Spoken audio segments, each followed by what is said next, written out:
La délibération 2013-59 concerne donc toujours dans le domaine de l'habitat, la politique foncière. C'est donc la demande de portage foncier par l'établissement public foncier de Normandie du site Simon, situé sur le Maupas, pour la reconversion urbaine du site et par la réalisation à terme d'un programme de logement. Il ne vous a pas échappé que l'entreprise Simon s'est délocalisée dans la base navale de Cherbourg. Elle a fait d'ailleurs une manifestation publique pour remercier à la fois tous ceux qui l'avaient accompagnée dans cette démarche pour trouver des nouveaux locaux, et puis également pour présenter, c'est une très bonne chose pour notre bassin d'emploi, ses perspectives de développement.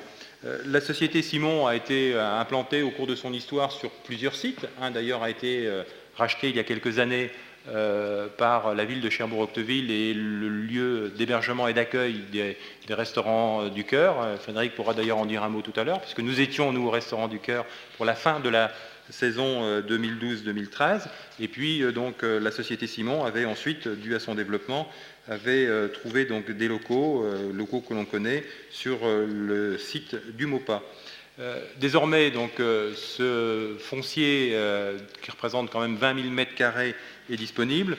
Cette délibération a pour objet de solliciter, je dis bien solliciter, l'établissement public foncier de Normandie, qui en a la compétence et la capacité, pour assurer le portage, sachant que nous aurons ensuite à redélibérer sur l'opération elle-même, sur la signature de la convention de portage, sur les précisions tant qu'aux conditions de portage, tout en sachant que sur ces 20 000 m² de surface disponible, une étude précédente avait démontré qu'il était possible d'y construire 105 logements, dont 20 maisons individuelles. Donc c'est un gisement et une opportunité foncière qui est extrêmement importante, sur un quartier qui est un quartier de zone d'habitat, qui est désormais un quartier de zone d'habitat, même s'il se fut par le passé un quartier industriel, et on a vu déjà depuis plusieurs décennies, notamment avec la construction du quartier de ce qu'on appelle la Brèche du Bois, donc la vocation résidentielle de ce quartier de Cherbourg se confirmer, et à ce titre, donc, le portage par l'établissement public foncier de Normandie nous permettrait, dans les meilleures conditions,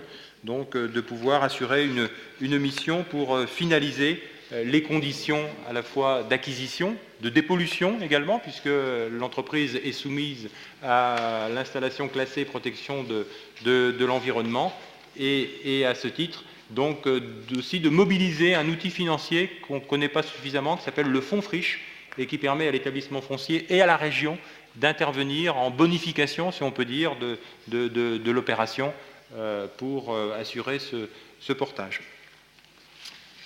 Daniel. Je voudrais juste rappeler que, d'abord dire ma satisfaction de voir cette délibération et de voir que l'entreprise Simon a trouvé des solutions pour assurer sa pérennité. Déjà il y a quelques années par la reprise par le groupe Pretèche qui l'a reprise, mais aussi aujourd'hui par des nouveaux locaux. Donc l'entreprise Simon, c'est une entreprise qui a démarré en 1856, je crois, et qui a toujours été menée par la famille Simon. Et c'est une entreprise qui, dans les années 70, est allée jusqu'à 450 personnes. 450 personnes qui faisaient partie du gratin du personnel ouvrier et technicien de la région de Cherbourg, puisque à cette époque, dans les années 70, eh bien, on avait les salariés de l'Arsenal, les salariés des constructions navales, notamment des chantiers Amiot, et puis on avait des salariés de chez Simon qui étaient parmi les meilleurs salariés ouvriers et techniciens de l'agglomération, et c'est à partir d'ailleurs de ces salariés et techniciens extrêmement compétents que les chantiers nucléaires ont pu se faire, puisque bon nombre d'entre eux sont partis sur les chantiers nucléaires avec les compétences qu'on leur reconnaît aujourd'hui. Donc c'est une première donc c'est une page de l'histoire ouvrière de Cherbourg qui se tourne aujourd'hui d'une manière extrêmement satisfaisante, même si les personnels de l'entreprise Simon ne sont plus qu'une cinquantaine. C'est malgré tout une histoire qui perdure. C'est une histoire aussi qui est quand même importante parce que, donc vous l'avez sans doute relu dans les journaux, mais l'entreprise Simon est depuis 50 ans maintenant leader mondial de la machine à beurre. Je crois qu'aujourd'hui, il n'y a plus d'autres machines que les machines Simon sur le plan mondial. Le beurre dans le monde entier est fait à partir de machines qui sont fabriquées à Cherbourg ou qui ont été fabriquées à Cherbourg. Alors bon, Cherbourg, on fait son beurre, c'est quand même quelque chose d'intéressant. Et puis, je voudrais dire aussi que l'usine Simon, ça fait partie aussi de l'histoire syndicale de notre agglomération. Il y a eu dans l'entreprise Simon des syndicats et une activité syndicale extrêmement importante qui a trouvé son importance, bien entendu, en 1986 avec une grève de 6 semaines. Aujourd'hui, si on parlait de 6 semaines de grève, on trouverait ça complètement absurde et décalé, mais ça a été à l'époque.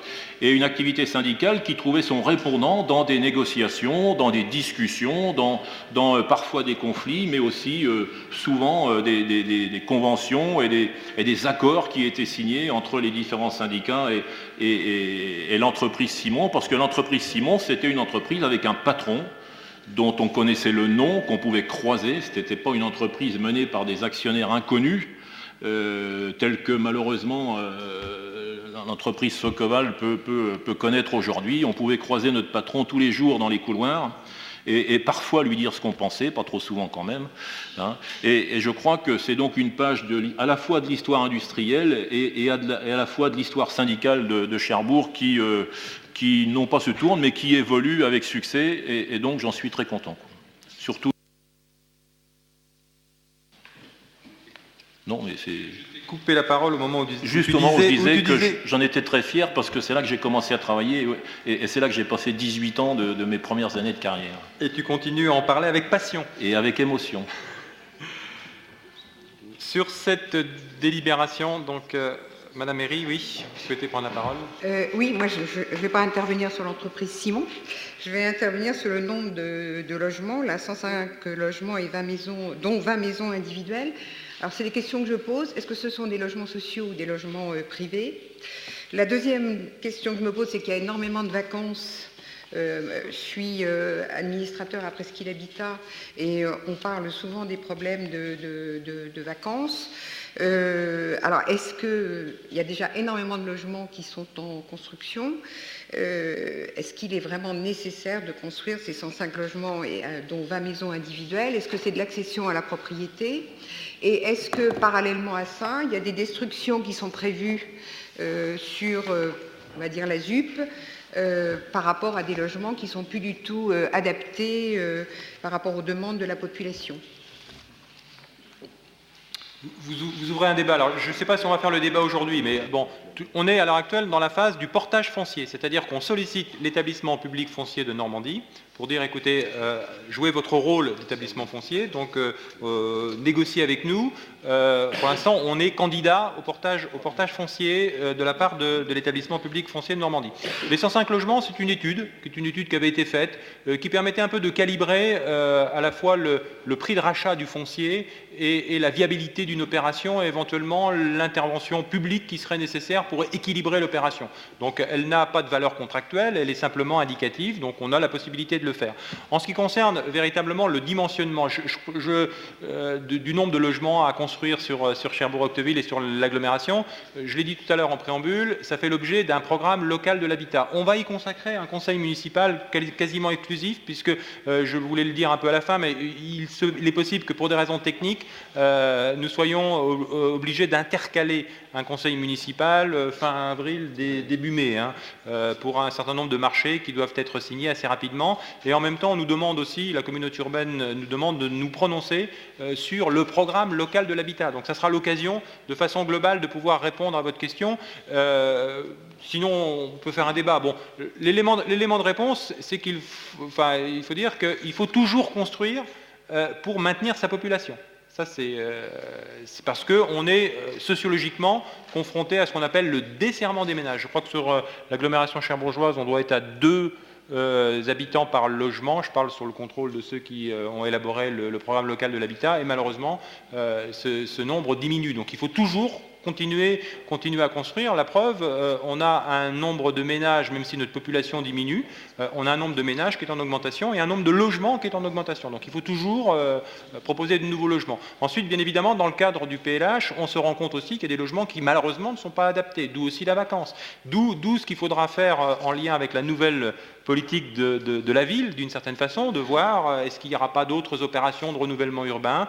On est, nous, interpellés par les organismes bailleurs qui nous disent attention, il faut continuer à dédensifier, mais dédensifier, ça demande des moyens, donc il y a des négociations, il y a des choses qui se mettent en place. Donc ce que je vous propose, c'est qu'on puisse vraiment en parler, chiffres à l'appui, lors d'un de nos prochains conseils municipaux. Donc là, on est bien sur le principe de saisir l'établissement public foncier de Normandie pour assurer le portage foncier, sachant que lui-même devra délibérer et qu'on reviendra avec un dossier et une convention à vous proposer en prochain conseil.